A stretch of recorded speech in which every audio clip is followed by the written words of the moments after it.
Hello friends, welcome back to the Code Guru. I am Mahi and today I am back with a new video. So the topic for today's video is a palindrome number. So friends, first of all you should know that why have I taken the number that is palindrome number. So as the February month is going on and this is the month of exams, this is the most frequently asked question.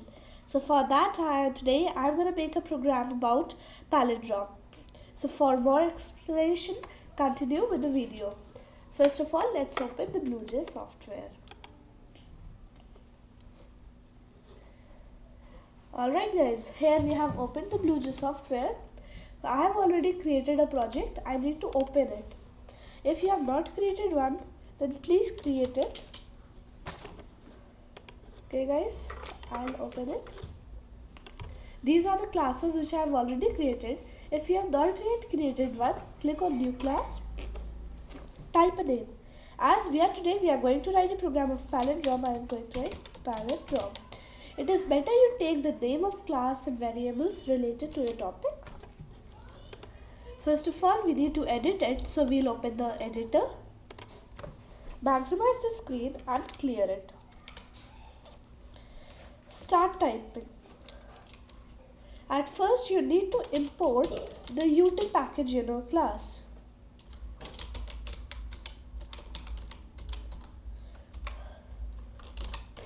So friends, here we have imported this package. As further we are going to enter or ask the user to enter a number. So from the util package we'll use the scanner class to ask the user to enter number. Let's continue. First of all, we'll write class. The name of class should be the same which you have given in the dialog box. Open the curly braces for your class, then public static void main.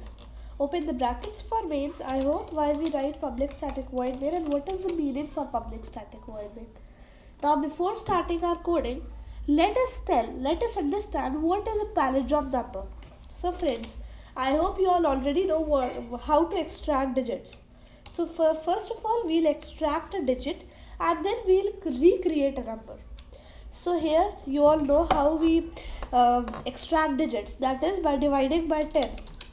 This is clear to you all, right? By dividing it by 10. And the remainder is taken up by this, and this is the digit. Okay friends, here we need to form a new number. So every time we'll multiply it by 10 and add the digit to it. So for example, when we are taking the number 121, first digit which will be taken out is 1. Here 1 will be taken out. In our loop, we need to do something that first of all it has been divided. To recreate a number, so guys, here we will just multiply it. First of all, I multiplied by 10. So we are multiplying it by 10. You need to know why we are multiplying it by 10. To extract a digit, we were just going on dividing it. So to create a number, we need, first of all, we'll multiply it by 10. That is, first of all, at starting, we'll take number 0. When 0 will be multiplied to 10, answer will be 0. And every time the extracted digit will be added to it, that is 1. So the answer will become 1, and every time we will store it to the same variable.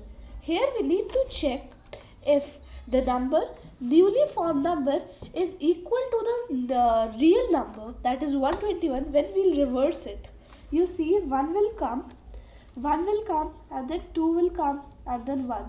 It will again form 121. So the same number will form once again when it is reversed. So this is a palindrome number. So friends, let's start our coding now. First of all, we'll write two statements, that is scanner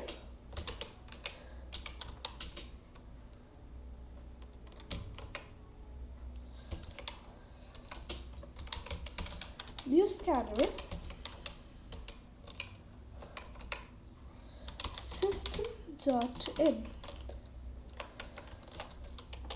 Here friends, scanner is the class which you are importing from util package, and System.in means that here we'll be entering, or with the help of this we'll ask the user to enter a number. First of all, let's ask the user to enter a number. This is intn is equals to sc dot next int. Friends, this statement will display a cursor on the void print screen, and it will ask the user, it will just tell a user to that he or she has to enter a value. When he or she will enter a value, the value will directly go to n and it will get stored. But with this user will not get clear that what he or she has to enter. So for that we are going to just display a message in the system.out.println, that is enter a number. Reading this message, our user will enter a number which will be further stored into variable n. Next, friends, we'll write the code to extract the digit. Let's get started. First of all, we'll open the loop.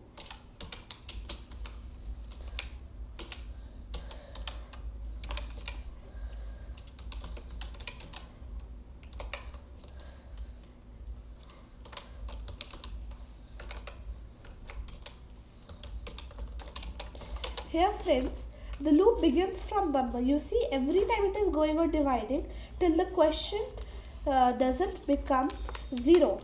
And here we are going to take a variable int dig. So every time the digit which is taken out will be stored in it. How will we extract the digit now? The question will not be a digit, because when we'll divide 121 by 10, we'll get the question 12. And what will be the remainder? The last digit will always be the remainder. So we need to extract a digit, that is digit is equals to I modulo 10. Here, friends, modulo always works as the dividing to get the remainder. In next statement, here we have extracted a digit, and now we need to start making a number. For that, we need a variable that is reverse. You can take any other name. At beginning, its initial value will be 0 as per. Whenever it will go on increasing, you can see we had shown you when we will multiply 0 into 10 and then we will add the digit. It will go on till the loop executes, and then a new number would be formed. For that, we will write rev is equals to rev into 10 plus digit. Every time the value of rev will be multiplied into 10, and then the value of digit will be added to it. So here, every time the loop will execute till the question doesn't become 0, and then we'll close the loop as the work for our loop is over. Next statement, in the next statement we'll check if the original number, that is n, is equals to the reverse number. If n is equal to reverse, then system.out.println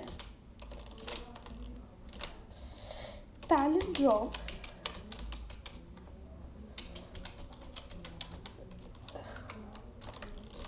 number. And otherwise, if it is not a palindrome number, then friends, we are gonna write else system.out.println not palindrome. Here we'll close the brackets. Our program is over, so we'll close all the brackets as well as for else, then public static void main, then for class. Here our loop is over. Our program is also over. Let's recheck it. Okay guys, so now we'll compile it. It is telling no syntax error. That means we can move on to check our output. First of all, we'll click on that class, click on void main, and then it's showing enter a number. Let's enter 121 because we had already worked on it. It says a palindrome number. Let's try entering another number, friends. We'll check it for 2-3 numbers. That is, let's go for 165. It's not a palindrome number. Or we can go for any other number. You can, as you wish. So friends, I hope now you're clear with what is a palindrome number. and this is the code for palindrome number. Friends, I hope you liked my video. Please subscribe to my channel if you are a newcomer, and also like my video, comment about it, and also comment about your requirements in this examination season. Bye friends.